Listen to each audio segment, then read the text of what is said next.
of the Vegas Golden Knights was doing an interview the other day and kind of let it slip that when the NHL starts again, there may be an all-Canadian division.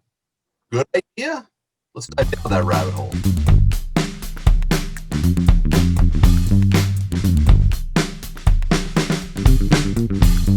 So Bill Foley was doing this interview, and that little nugget about an all-Canadian division popped out. He also mentioned there might be 48 games. He also mentioned it might not start till February. Lessons learned here, Bill Foley is not really good at keeping secrets. Regardless, what about, Steve Milton, the idea of an all-Canadian NHL division? Is that something that that rings your bells, or is that something you go, not so much? I'm split on it. I think it'll resonate very heavily originally with people in Canada, because a lot of people have called for that for a lot of time. We can feel a long-time Americanization of the game, and particularly starting with the Gretzky trade, right?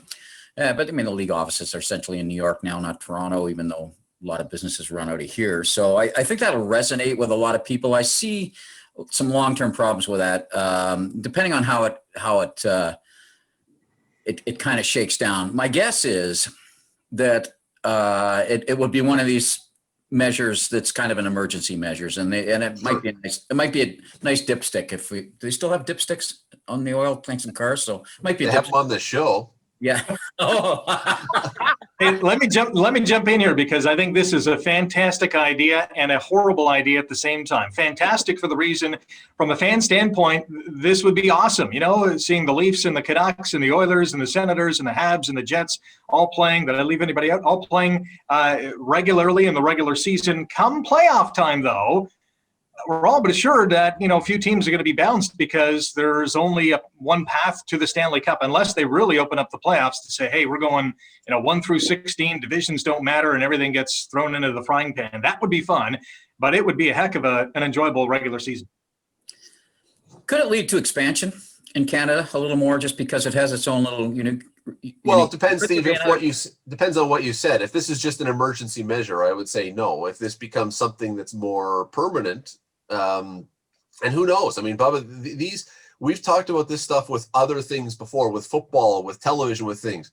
Emergency measures sometimes lead to aha moments, and suddenly we say, hey, there's a good idea. I don't expect that. But what do you think about this idea?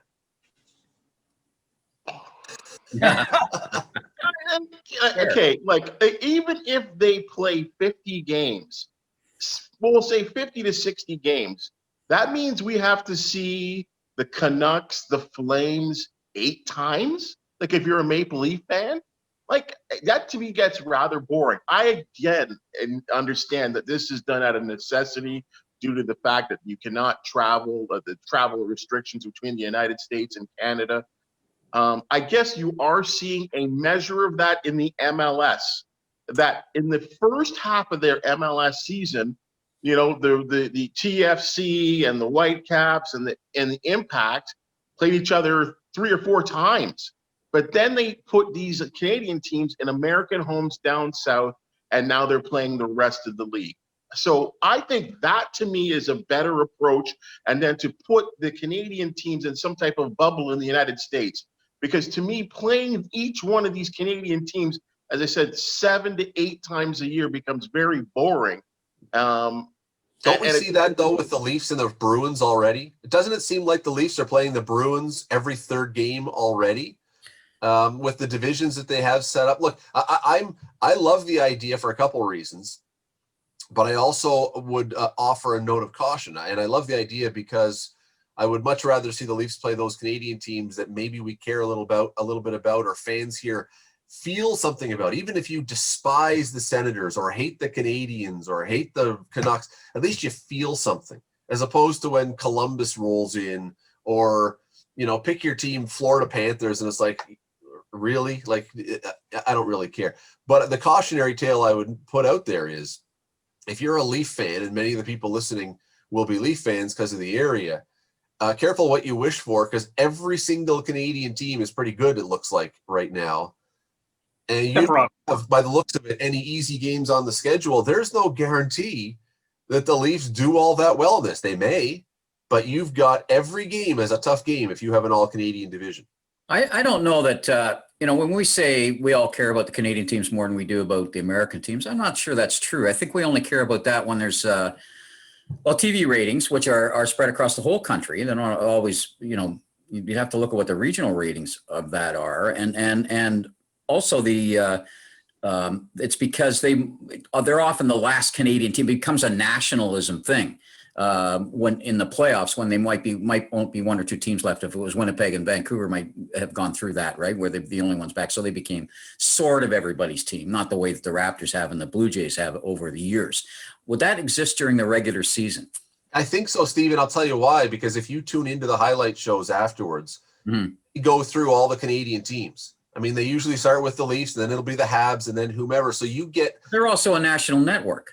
That's right. But I'm saying if you're in Canada, you are going to be exposed to these teams and know more about these teams. And therefore, just by osmosis, there's going to be more familiarity and more interest, I would think.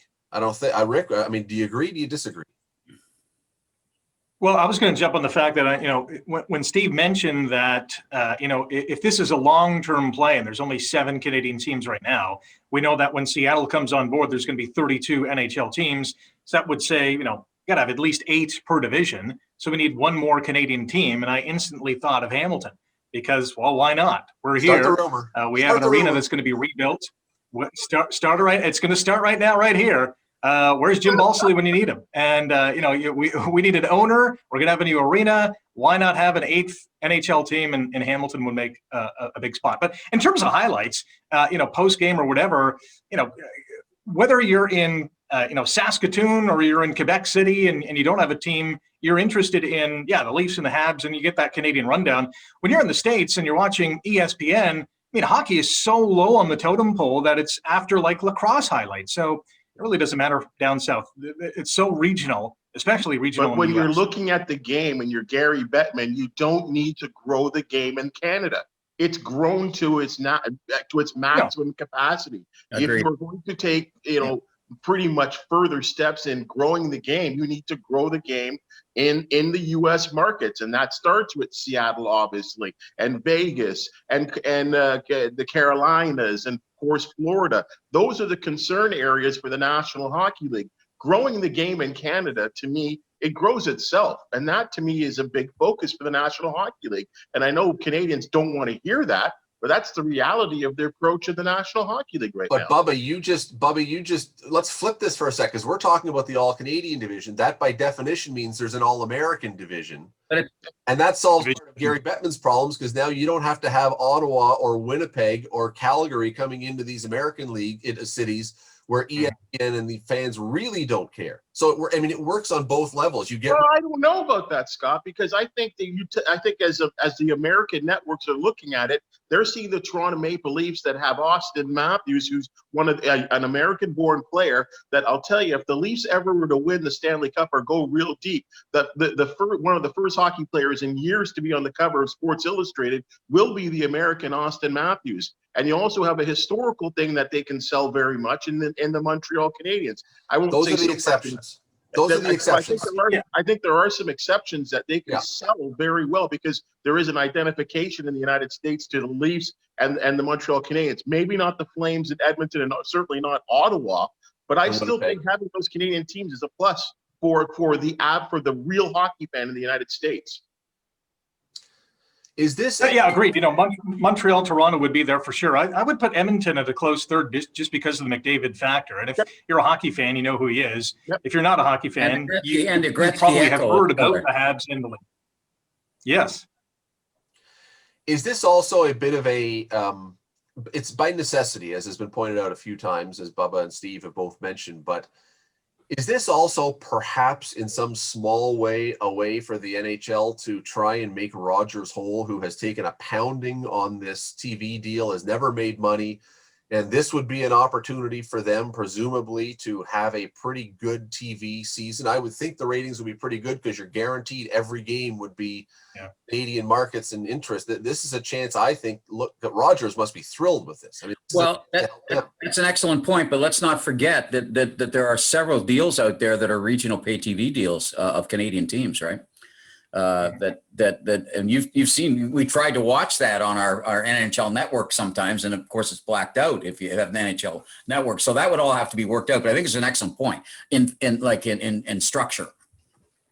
Yeah, I think that would certainly work, and I would believe that there would be some regional rights changes and try to present games on a national basis as opposed to a regional basis, so we would avoid those blackout situations. But nonetheless, I mean, and those are generally for games during the week. But certainly, Hockey Night in Canada, that product on the weekend on Saturday, it's Sunday night product with the Rogers hometown hockey product. Those could be blockbuster, really, as you said, with consistent Canadian matchups. But again, I just don't know how much you can stretch this out if it was like an 80-game regular season. If it's a smaller sample size, I think it can work. I think it's a dipstick thing again, you dipsticks, because there's an evolving thing going on with the pandemic. I don't know if evolution is the right word for when you're talking about pandemic, but I think they have to leave wiggle room for increased accessibility. Say if there is a vaccine, or the majority of places can now have travel. If there's a, I don't think there's going to be a north-south travel heavy lifting of heavy restrictions. I think there'll always be some restrictions, and there should be over the next little while. But I think it's got to be a bit of an accordion so they can expand that kind of thing. That's why I think they can't lock this thing in right away. And can I say, guys, to make it fair, because obviously the Canadian teams would only be facing each other and banging each other on a 6 to 17 basis. Would it also not be fair to take a look at the American teams and just regionalize them very much like baseball did? Oh, that's part of it. I would expect that you would have, whether it's this way or whether it's this way. I mean, you would have either the southern teams or you would have the western teams. You would do it by time zone or something like that. But yeah, I would expect that, because as pretty much they exist right now, with some additions to the actual divisions as they stand right now. Because many of the divisions right now, on purpose, are lined up on a kind of regional basis. Except the only difference.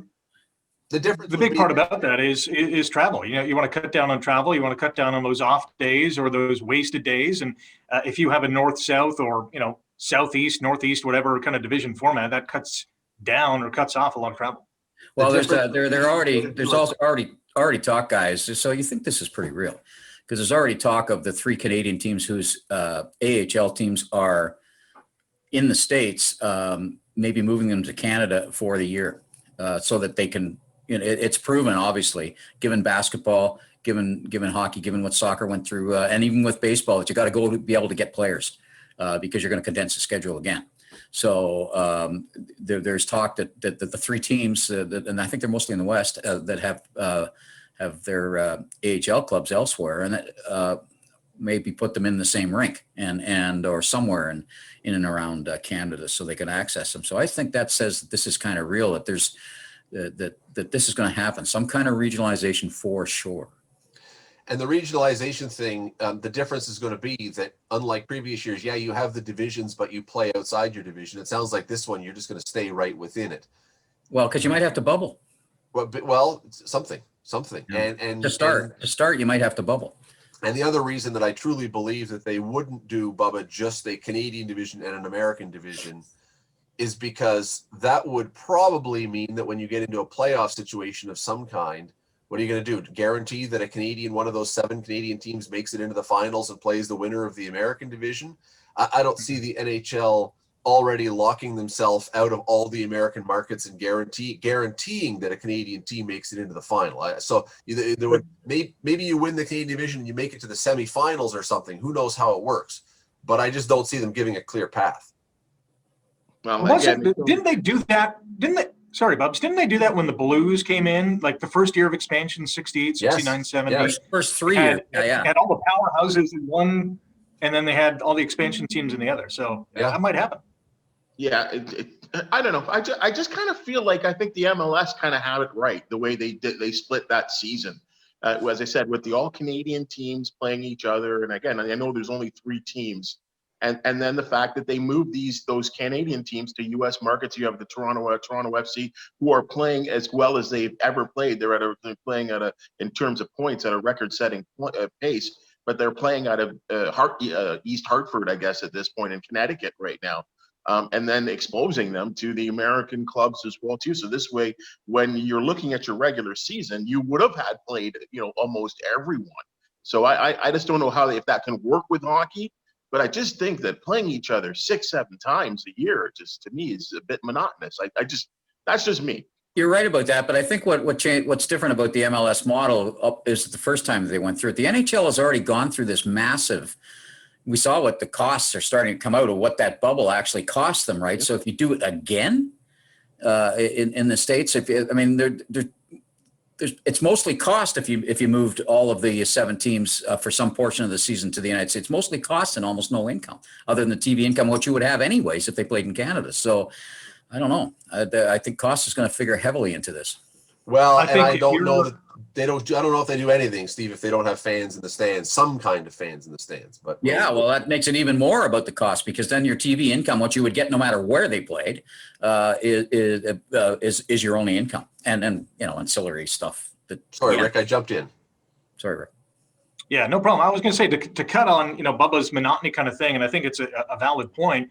If you're the schedule makers for the National Hockey League, I would advise that, schedule a lot of back-to-backs against the same opponent. So it's Leafs Habs Friday night, Saturday night, and the next week maybe the Leafs and Sens play back-to-back nights. So you're kind of grouping or clumping those kind of games together. So every week you're not, hey, this team again, play them a couple times in 1 week and kind of spread it out that way. On a home and home, or in the same building. You could do it in the same building. Two in a row in Toronto, then the next week 2 in a row in Montreal, whatever the case is. I think that makes sense. Yeah, which team is the top team in Canada? Well, there's another. Because we know Ottawa's in the basement. Maybe there's next week's first discussion. Which team is cliffhanger Canada right now? I'll tell you one thing. That would be a very difficult question, but I would argue more difficult even would be who is the last place team in Canada, because you can point to one or two. They're all good teams now. There's no weak team in this country. Well, it depends on Ottawa's in the basement. It depends on the goaltending too. There's some questions about certain teams' goaltending, and that can make a big difference, especially if you're playing the same teams over and over and over and over again. Because now it's really about the goaltending. Yeah, you're right. Rick, did you say Ottawa? Ottawa's in the basement. You would think. I agree. I think Ottawa, to me, even though they've improved and they've certainly made some good moves, they've actually stripped down the team. They've, gotten some strength in goal now with Matt Murray. I know they've made some moves, but they're still on the growing end of this. I still think the battle would be who's the top team. And I know some may say Toronto, some may say Edmonton. Hey, don't forget Vancouver. Okay, time out. Tune in next Bat Times channel. We'll pick up this. We've morphed into this one. We're going to pick this one up next time. So subscribe to this channel. Hit notifications. You will be reminded. Check here regularly. Next time we talk, we will talk about that question. Who is going to be the best and the worst team in Canada this year in the NHL, since every one of the Canadian teams looks like they have improved, and in some cases pretty dramatically. Thanks for watching. We'll talk to you again soon.